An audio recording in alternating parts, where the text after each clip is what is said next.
안녕하십니까, 엘리엇입니다. 네, 제가 그동안 월봉으로 월간 데이터로 신고가 대량 해제 특이점 이런 걸 그동안 계속 주장을 했는데 이걸 좀 디테일하게 주봉으로 바꿔봤어요. 그러니까 한 달을 네 개로 네다섯 개로 나눠가지고 좀 세분화한 거죠. 그랬더니 특이점이 확실히 밝혀졌네요. 자, 그것에 대해서 말씀을 좀 드리도록 하겠습니다. 자, 요 차트는 부동산원의 그러니까 2020년부터 그러니까 어, 실거래가 계약 취소 건이 발표된 게 2020년 2월부터거든요. 코로나 바로 직전부터. 그래서 요 위에 거는 부동산원 주간 등락률, 요거는 KB 주간 등락률, 요거는 제 주간 등락률입니다. 제 등락률이 되게 커요. 저는 실거래가를 기반으로 하고 여기는 동향조사기 때문에 여기보다 한 두 배 정도는 등락이 좀 심해요. 자, 요걸 기반으로 하는데 요거를 데이터로 해가지고 요걸 만들었습니다. 요렇게.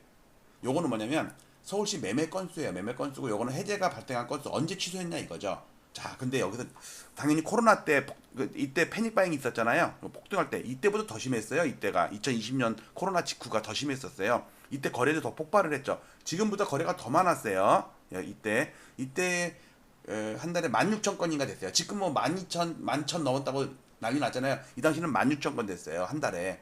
자, 근데 이때 해제 발생한 거 보면요. 아, 요거는 아마 공공기관 거 아마 일괄 해지하고 다시 계약하고 뭐 그런 거 같은 것 같아요. 자, 저는 뭘 볼 거냐면 이때 거래가 더 많았음에도 불구하고 해제는 더 적었죠. 왜냐면 이때는 전자계약서가 이때보다는 한 2%, 1, 2%밖에 안 됐어. 지금은 한 4, 5%, 5% 정도는 된다고요. 예. 자, 그런데 문제는 사람들이 그래요. 아, 전자계약서 때문에 뭐냐 금리가 뭐 우대 금리를 1%인가 뭐 적용을 받고 그다음에 뭐 실수해 갖고 뭐 다시 계약하고 그랬다고 좋다고 칩시다. 그러면 작년 우리가 거래가 세 번 정도 했죠. 이때가 올라갈 때가 신생아 특례론 아니 이때는 그냥 특례 보금자리론 이때가 신생아 특례론 요때는 이제 토호제 풀고 요때 토호제 풀었다가 쉬었다가 다시 오른 거죠. 자, 그런데 여기 보세요. 이때 거래가 이때보다도 이때는 집중적으로 몇 주간에 몰려서 피크 쳤잖아요. 이때는 꾸준하게 피크를 쳤다고요. 그러니까 모아보면 이게 만만치가 않아요. 그런데 해제가 없어. 올해는 여기가 올해거든요. 여기가 요게 1년이에요. 요게 1년이에요. 작년에는 거래가 폭발을 했는데 이때에 비하면 거래가 따따블 났다고. 근데 취소가 안 늘죠. 근데 이때도 거래가 많이 늘었지만 이때랑 둥그스럽게 하면은요. 요렇게 되면은 이때보다 그렇게 많이 있는 것도 아니에요. 그런데 여기는 거래 취소가 폭발을 했죠. 뭔가가 있는 거라니까 이게. 이때도 거래가 많이 늘었죠. 근데 취소가 없잖아. 근데 이때는 특히 거래가 많이 늘었죠. 취소가 별로 없어요. 근데 이때는 거래가 엄청나게 취소가 되죠. 이게 뭔가 있다는 얘기예요. 어. 자, 요 정도만 하고 제가 캠핑 와 있는 상태라서 원격으로 접속해서 하는 거라서 좀 자유스럽게 못하니까 길게 못하니까 자, 여러분들 제가 청원 올렸는데 지금 30일 중에 12일이 지났어요. 이제 18일밖에 안 남았어요. 그런데 막 5만 명이 넘어야 되는데 지금 이제 9천 명인가 그래요. 9,200명인가 그러네. 그러니까 20%가 안 돼요. 36%가 넘었는데 기간은 36%가 넘었는데 달성률은 19%밖에 안 돼요. 이게 시간이 가면 갈수록 쫄릴 거라고. 그러니까 미리미리 여러분들께서 좀 주위에다가 카톡으로도 좀 날리고 전달을 좀 하고 뭐 예를 들어서 부동산 카페라든지 여러분들 뭐 우리 와이프도 보니까는 맘카페가 파리쿡인가? 거기 누가 올렸다 그래가지고 우리 와이프도 거기다가 댓글 달고 그랬대요. 그러니까 여러분들도 이런 자기가 좋아하는 잘 가는 데 있잖아요. 아줌마들이나 이런데 그다음에 유명한 유튜버들이 있잖아요. 그래서 댓글 좀 다세요. 좀 창피함을 무릅쓰고 내일이다 생각하고 우리 자식들, 조카들, 후배들, 손주들을 위해서 우리가 바로 잡아야 돼요. 지금 이건 너무 작전 세력이 너무 티나게 휘젓고 다니는 것 같은데 정부에서는 지금 손 놓고 있다가 이제 막 조사를 한다고 그러더라고. 이제 이걸 정원을 받는지 몰라도. 자, 그래서 여러분들 나는 이미 등록했다, 아니, 동의했다 1번, 우리 가족 다 동의했다 2번, 나는 카톡으로 해갖고 주위 친구들한테 다 알렸다 3번, 나는 부동산 카페나 뭐 맘카페나 이런 데 올렸다 4번, 나는 유튜브 유명 유튜브 거기다가 댓글로 주소 퍼날랐다 5번. 네. 그리고 캠핑 잘 다녀오세요 7번. 이렇게 마치도록 하겠습니다. 이어지는 영상 다시 한번 봐주고 주위에도 좀 날려주세요. 마치도록 할게요. 감사합니다.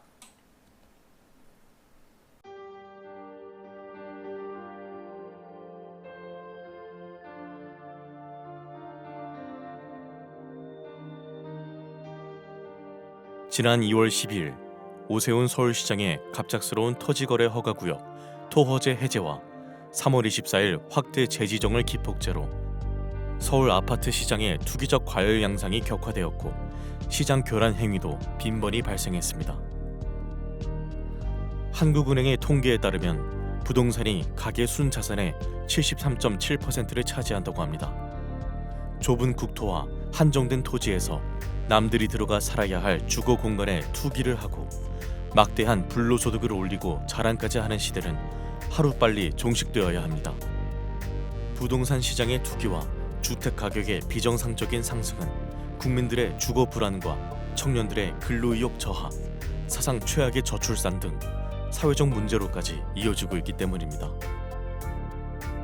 저는 올해 3월 이후 국토부 실거래가 공개 시스템에서 비정상적인 계약 해제 건수가 폭증하는 것을 목격하였습니다. 아파트 시장을 폭등시키는 것은 일상적인 100건의 계약이 아닌 신고가 한 건에 의할 때가 많기 때문에 투기 세력들은 쉽게 이러한 유혹에 빠집니다. 과거에도 신고가 허위 등록 후 후속 계약이 등록되면 슬그머니 이를 해제하는 등의 사례가 종종 언론에 보도되기도 하였습니다. 이는 해당 아파트의 실거래가를 조작함으로써 시세를 올리려는 부정한 작전에 해당합니다. 그러나 이를 감시해야 할 국가기관의 조치는 어디에서도 찾아볼 수 없었고 그 실태조차 파악도 못하고 있는 것으로 보입니다.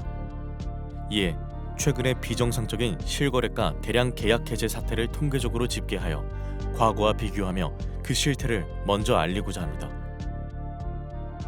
본 청원의 취지는 국토부 실거래가 공개 시스템의 신고가 허위 계약 등록 후 후속 계약 등록 시 이를 해제하거나 계약과 해제를 반복하는 자전거래 등 책임있는 국가기관의 아파트 실거래가 조작 여부 실태 조사를 촉구하기 위함입니다. 또한 허위 매물 등록과 시세 담합, 허위 계약 자전거래 등 부동산 시장을 교란시키는 작전 세력 감시를 위한 금융감독원, 증권감독원과 같은 부동산 감독원 설립을 촉구하기 위함입니다. 본 청원을 계기로 국가 차원에서 건전한 부동산 거래 질서를 확립하여 집값 폭등과 이로 인한 불로소득을 차단하여 사회 갈등을 해소하고 국민의 주거권을 보호할 수 있는 부동산 거래의 공정성 및 투명성을 확보해 주시기 바랍니다.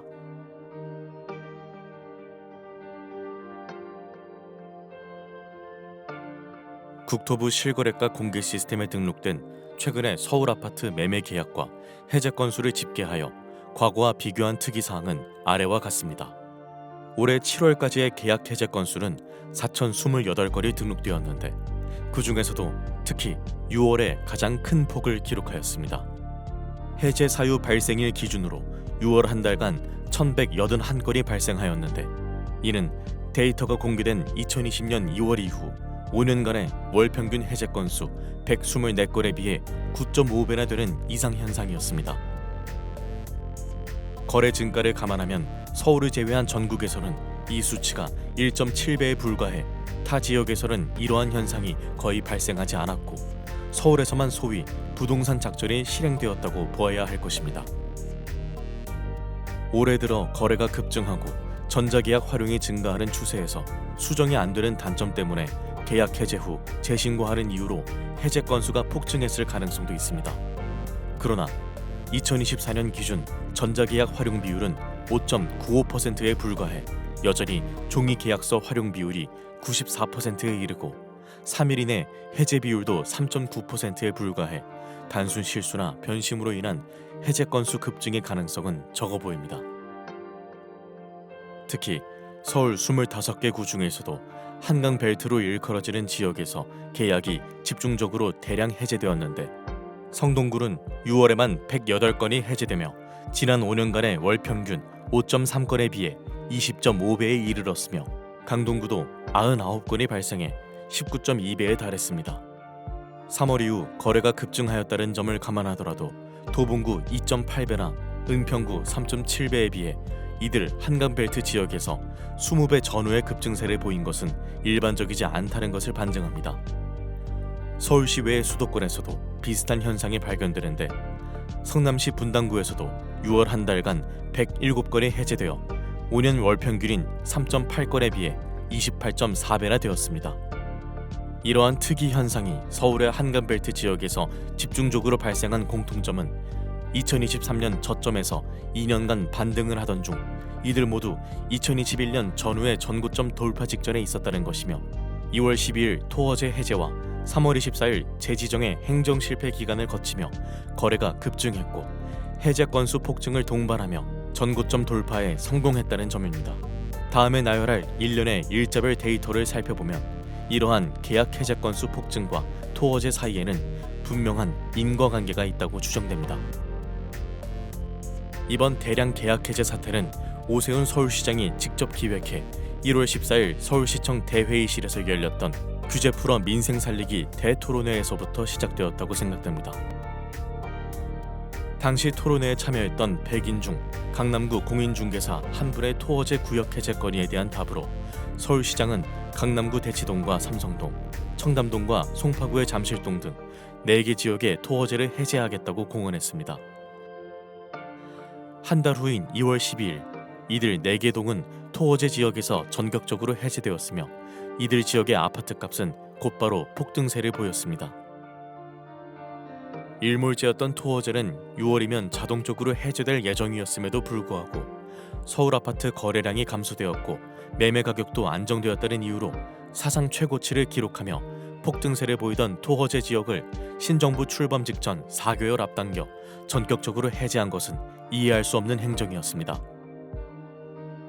당시 잠실동은 2년 전 저점에서 이미 플러스 28.9%, 대치동은 플러스 24.8% 급등해서 사상 최고치를 이어가던 중이었으며 계엄과 탄핵 등 주무부처가 부재한 무정부 상태를 틈타 급등세는 폭등세로 변하여 7월 현재까지 5개월간 플러스 20% 전후의 추가 상승세를 기록, 2년간 플러스 50%가 넘는 경이적인 기록을 세웠습니다.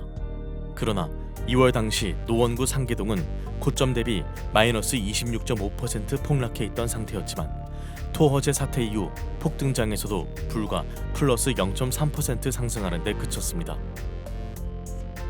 결국 2년간 대치동 세대수 상위 9개 단지 14,169세대의 평균 매매가가 28.7억 원에서 43.1억 원까지 플러스 14.4억 원, 플러스 50.6% 급등하는 동안 상계동 세대수 상위 34개 단지 46,751세대의 평균 매매가는 7.5억 원에서 5.7억 원까지 오히려 마이너스 1.8억 원, 마이너스 23.5% 급락했습니다. 두 개 동의 매매가 차이가 2년간 4.1배에서 7.5배로 벌어지는 초양극화 현상이 발생한 것으로 서울시의 규제 풀어 민생 살리기 대토론회에서 시작된 아파트값 폭등 현상은 민생보다는 부자 살리기 결과를 초래하게 된 것입니다. 더구나 상계동의 총 세대수는 대치동에 비해 2배 이상 더 많기까지 합니다. 토어제 해제 이후의 지역별 아파트값 폭등 현상을 날짜별로 나열하면 이번에 대량 계약 해제 현상이 불특정 다수에 의한 우연한 현상이 아니었음을 의심하게 됩니다. 강남 3구 중 작년에 이미 전고점을 돌파한 강남구 및 서초구에 비해 송파구는 작년 8월부터 2월까지 6개월간 전고점을 못 넘으며 정체되어 있는 상태였고 거래는 줄었지만 여타 지역들도 무언가를 기다리는 듯 극심한 눈치보기 흐름을 지속하고 있었습니다. 2월 12일 서울시장의 전격적인 토어제 구역 해제와 함께 서울 아파트 시장은 송파구 잠실동을 위주로 폭등세로 돌변했습니다. 연일 폭등세를 보이던 서울 아파트 시장은 열흘 후인 22일 송파구와 영등포구가 4년 전에 전고점을 돌파한 데 이어 4일 후 마포구, 9일 후 성동구 등 차례로 전고점을 돌파했습니다. 서울 아파트 시장이 폭등세를 보이자 국토부 등 정부 당국에서는 3월 24일 부랴부랴 토어제 지역 확대 재지정을 했지만 이미 전고점을 넘은 서울 아파트 시장은 거래 폭발과 더불어 추격 매수가 붙으며 걷잡을 수 없이 폭등세를 이어갔습니다. 4월과 5월에도 광진구와 강동구 등 한강벨트 나머지 지역뿐만 아니라 성남시 분당구도 속속 전고점을 돌파하는 등 이러한 폭등세는 주변 지역으로 확산세를 보였습니다. 이에 따라 6월 4주차 부동산원 주간 매매 동향 해설은 주간 상승률이 성동구 플러스 0.99%, 마포구 플러스 0.98% 등 연율 플러스 50%라는 사상 최고 상승률을 기록하였고, 결국 신정부는 출범 이후 처음으로 대출 총량 관리 강화라는 6.27 대책을 발표하기에 이르렀습니다.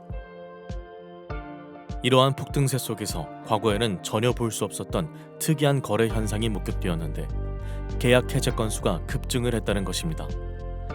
성동구를 예로 들면 3월부터 급증세를 보였는데 특이한 점은 1월부터 6개월간 해제 사유 발생 건수가 규칙적으로 점증했다는 것입니다.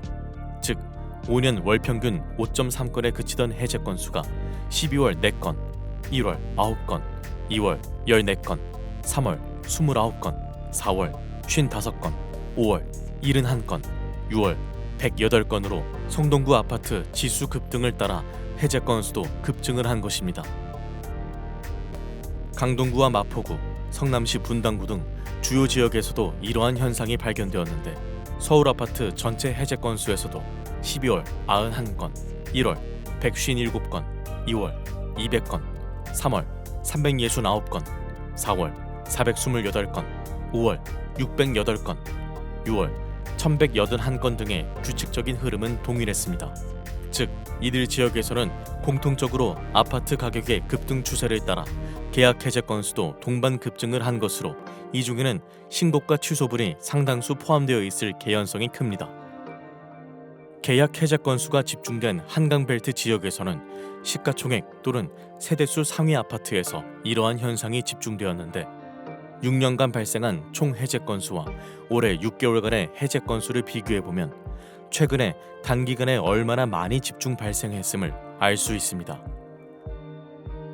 성동구 센트라스 아파트는 6년간에 63건에 비해 6개월 만에 38건이 발생해 그 비중이 60%가 넘었으며 텐지힐 1단지도 58%가 넘었습니다. 강동구의 아르테온 아파트도 55%가 넘었으며 성남시 분당구도 58%가 넘었습니다. 특히 양천구의 목동 신시가지 7단지의 경우에는 6년간 발생한 총 해제 건수 17건 중 올해 6개월에만 12건이 집중적으로 발생했는데 이 기간 전용 53제곱미터 실거래가는 15.7억 원에서 23억 원으로 플러스 7.3억 원 폭등, 불과 4개월 만에 플러스 46.5%를 기록했으며 전용 66제곱미터 실거래가도 19.5억 원에서 27.5억 원으로 플러스 8억 원의 폭등, 플러스 41%를 기록했습니다. 마포구의 마포 레미안 푸르지오 아파트도 6년간 총 42건의 계약 해제 건 중 올해 6개월에만 20건의 해제 건수가 발생하였는데 전용 53제곱미터의 경우 15.9억 원에서 20.5억 원으로 플러스 4.6억 원 급등, 불과 4개월 만에 플러스 28.9%의 상승률을 기록했으며 전용 84제곱미터의 경우에도 18.0억 원에서 24.5억 원까지 플러스 6.5억 원 상승, 플러스 36.1%를 기록했습니다. 이 중에는 상당수가 단순한 실수나 착오, 변심 등으로 인한 계약 해제건이 있을 수 있으나 거래 폭증과 함께 신고가를 포함한 이러한 대량 계약 해제 건수가 전고점을 넘기며 추격 매수를 유발하기에는 딱 좋은 현상이었습니다. 문제는 이러한 대량 계약 해제 건수가 시장 참여자들에게 착시를 불러일으킬 뿐만 아니라 국가기관의 공식적인 총 거래 건수에도 포함된다는 것입니다. 실제로 서울시 부동산 정보광장 홈페이지에는 해제 건수가 포함된 거래 건수가 노출이 되고 있으며 언론에서는 이를 여과 없이 보도합니다. 즉, 지난 6월의 총 거래 건수에는 이미 해제된 1천여 건의 계약도 포함이 되어 있습니다. 한편 올해 7월까지 서울 아파트 실제 계약 건수는 44,285건이고 해제 건수는 4,028건으로 총 해제 금액은 5조 2,500억 원입니다. 올해 해제된 계약 건수가 모두 정상이었다고 가정하면 이 금액만큼의 계약금 손익이 발생한 것이며 이 중 20%만 계약금을 포기했다고 가정해도 그 금액은 1조 원이 넘습니다. 그러나 7개월간 4천 건이 넘는 해제 건수 중 얼마나 실제 계약서를 썼는지, 계약금은 주고받았는지 알 수가 없습니다. 누군가 나쁜 의도를 가지고 하루에 10번씩 계약과 취소하는 행위를 반복하더라도 막을 수가 없으며 계약금 이체 없이 없었던 일로 삼아도 알아낼 수가 없습니다. 또한 실제 계약 건수와 해제 건수 중에는 특이한 차이점을 발견할 수 있는데 이번 폭등장에서 발생한 계약 해제 건수 중 주요 지역일수록 해제 금액이 실제 계약 금액보다 훨씬 더 고가라는 점입니다. 예를 들어 강남구의 올해 225건의 계약 해제 금액 평균가는 31.1억 원으로 2,517건의 실제 계약 금액 평균가 28.7억 원에 비해 2.4억 원이나 고가였습니다. 서울 아파트 4,028건의 해제 금액 차이는 142만 원으로 그 차이가 0.1%에 불과한 반면 강남구의 경우에는 무려 8.2%에 이르고 서초구와 영등포구, 양천구도 7% 이상의 큰 차이를 보였습니다. 이러한 사례로 유추해보면 대량 계약 해제 건수 중에는 신고가 취소가 상당수 포함되었음을 예상할 수 있습니다. 지금까지 올해 3월 이후 국토부 실거래가 공개 시스템에서 발생한 대량 계약 해제 사례를 집계하였으며 매매가 변동과의 상관관계를 제 나름대로 분석하였습니다. 이를 바탕으로 수많은 계약 해제 건수 중에는 신고가 허위 계약 등록 후 후속 계약 등록 시 이를 해제하거나 계약과 해제를 반복하는 자전거래로 의심될 만한 정황을 발견하였습니다. 그러나 관계 당국이 아닌 일반 시민에게는 보다 상세한 자료에 접근에 한계가 있고 위와 같은 개인 한 명의 분석만으로 실제 문제가 있다는 것을 단정짓기는 어렵습니다. 이에 저는 국가기관에 이와 같은 청원을 하는 바입니다.